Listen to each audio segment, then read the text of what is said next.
Hi, once again, Daniel Baez po. Ako po ay taga rito sa Pinamukang Proper, Batangas City. Isa po akong safety practitioner by profession. Isa po akong OFW, vlogger, internet marketer po, at home-based business owner. Well, nandito ako upang i-share sa iyo yung mga bagay na natutuhan ko mula do sa mga inaral kong module course online regarding dito sa business at mga strategy kung papaano ko pinatatakbo ang aking business.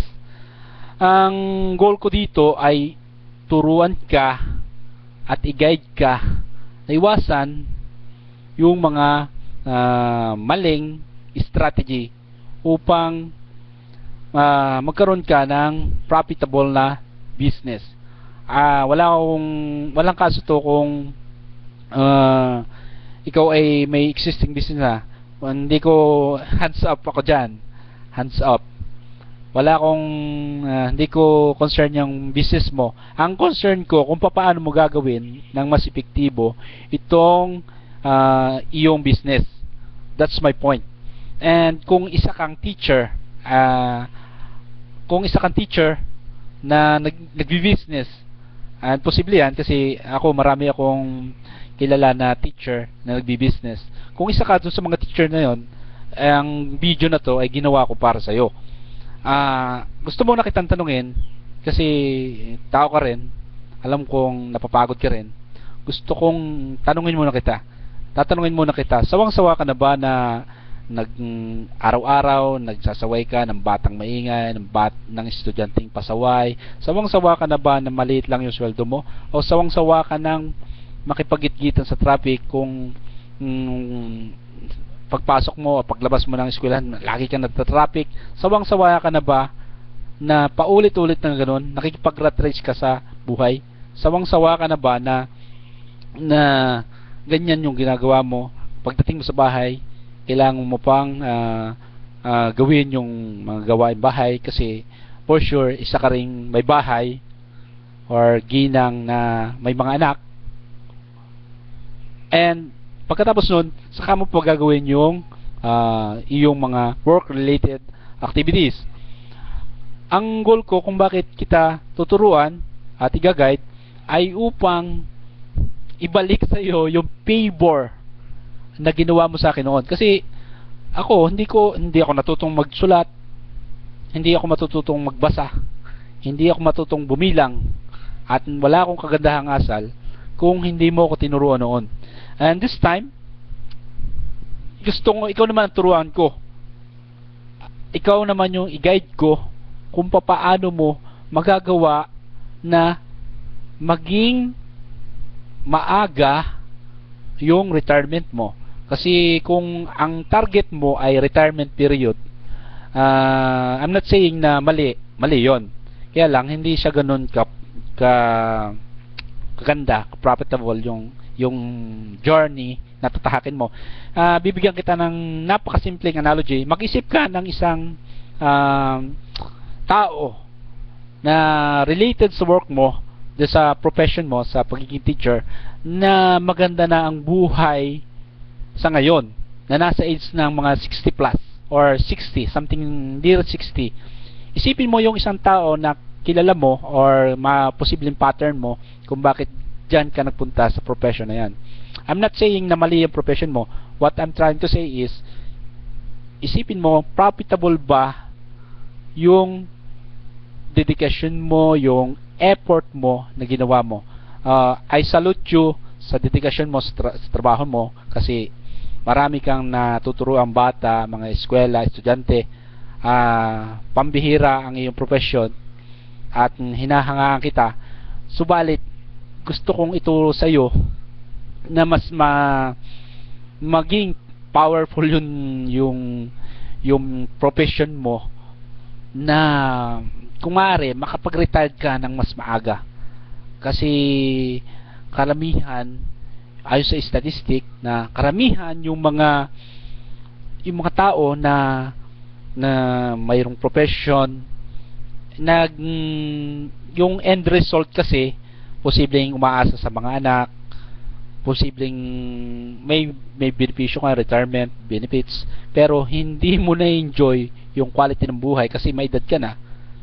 Di ba masarap yung nagbabakasyon ka, maaga kang nakapagretiro, hawak mo yung oras mo, yung time, you have time and financial freedom. Hindi ka kailangang makipag-rat race araw-araw sa stressful na buhay. That's my point. While I'm here upang i-guide ka at ituro sa iyo yung mga eksaktong skills at knowledge at lesson na natutuhan ko buhat doon sa mga inaral kong kurso online regarding dito sa marketing. Ako po ay isang estudyante ng Alpha Attraction Marketing module course na tinuro ng aking online success coach na si Edward Reformina. Sponsor mo downlines module course.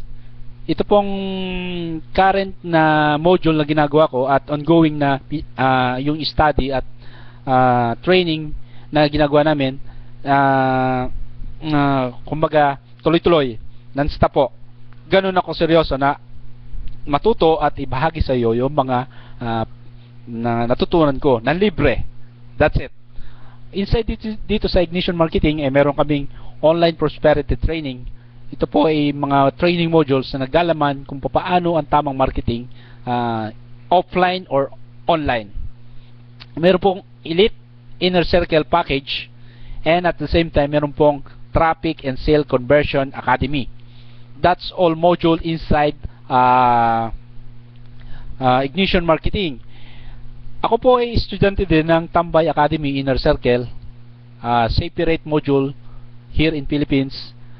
And ako po ay isang estudyante ng Future of Wealth international module po ito. Nabili ko online module course about business, personal development.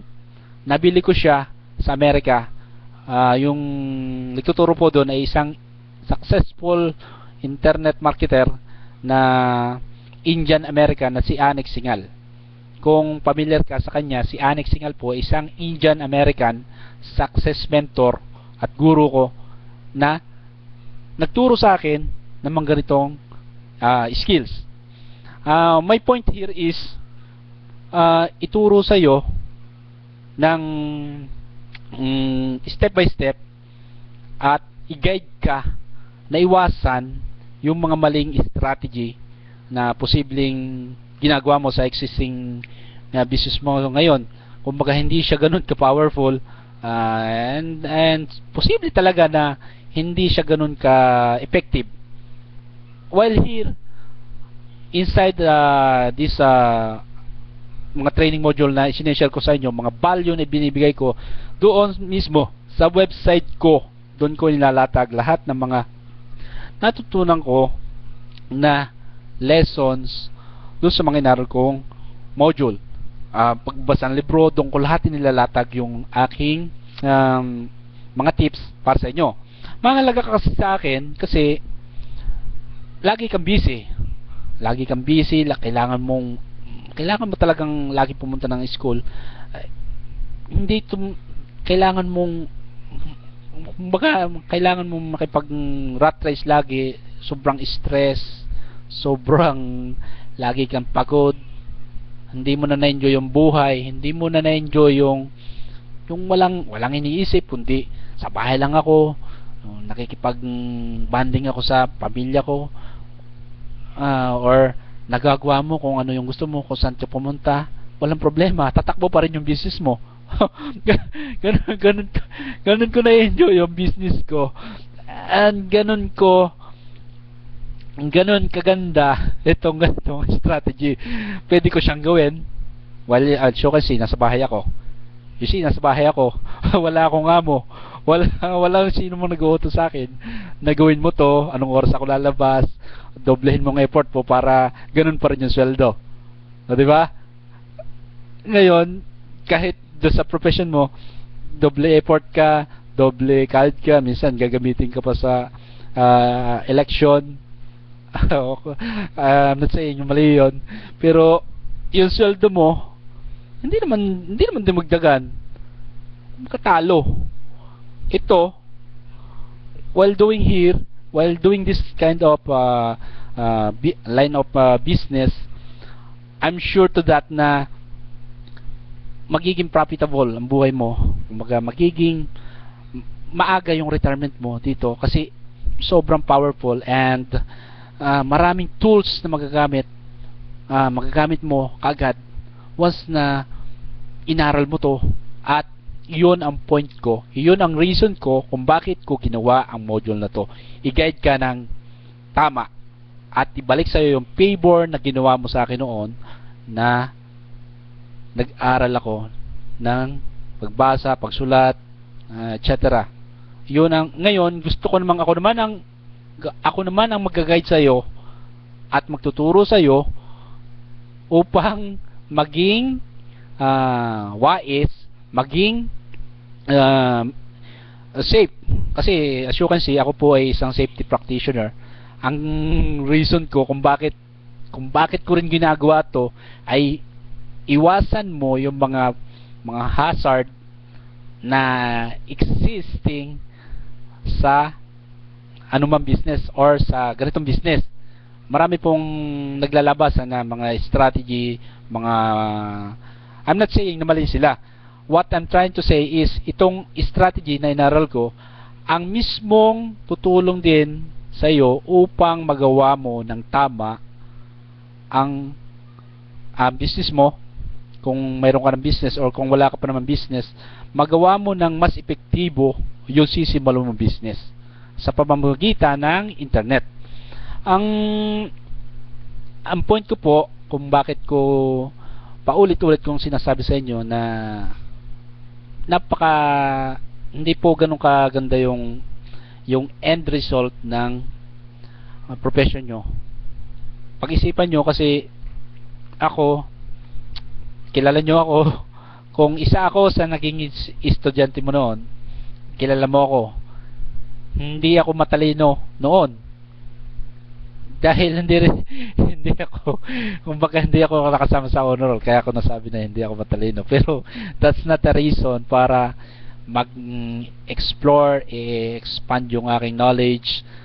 And as you can see kasi yung ating kinapikat na pattern medyo may mali. Kaya nag-open mind ako. In-open mind ko lang yung sarili ko para at yung end result ko hindi siya maging kumbaga talo, kumbaga maging successful yung buhay ko. Kasi kung kilala mo talaga ako at naging estudyante mo ako or taga rito ka rin lang sa Batangas City, yung mga nakakakilala sa akin, simpleng salita, yung mga nakakilala sa akin, isa akong OFW. Again, yung pagiging OFW hindi naman panghabang buhay. Tatanda rin ako, magkakapamilya ako, kailangan kong maglaan ng mas maraming oras sa pamilya ko. At hindi panghabang buhay ang pagiging OFW. That's my point. Dahil naman sa profession mo, yan yung isipin mo na sabi ko nga kanina doon sa earlier part ng video na to, na isipin mo kung sino yung saktong tao na naging maganda ang buhay after ng years of dedication na ginawa mo para sa mga bata or sa mga susunod na generation na dito sa ating daigdig, sa ating mundo. Isipin mo na maging profitable, mas mapaaga yung retirement mo at ma-enjoy mo yung quality ng buhay. That's my point. Again, kung marami kang natutunan dito sa video na to, ay wag kang magpatubili na i-share ito sa iyong mga kakilala at nang matulungan natin sila. That's my point, is to help and guide them, all of you, na gawin ng tama at mas produktibo at magkaroon ng successful na buhay. That's my goal and that's my passion. And kung gusto mong matutuo ng mga sinishare ko sa iyo, ay puntahan mo yung website ko, nandito sa baba ng video na to. at marami kang mapupulot na valuable information upang mas magawa mo ng mas maganda itong gagawin mong business kung may current business ka na, or kung wala pa naman, mapag-aralan mo ng mas mabuti at magawa mo ng tama ang mga gagawin mong strategy. Again, this is Daniel and I'm happy to help you and teach you. Click the button below and I will see you inside. I'm happy to serve you. Okay? Thank you.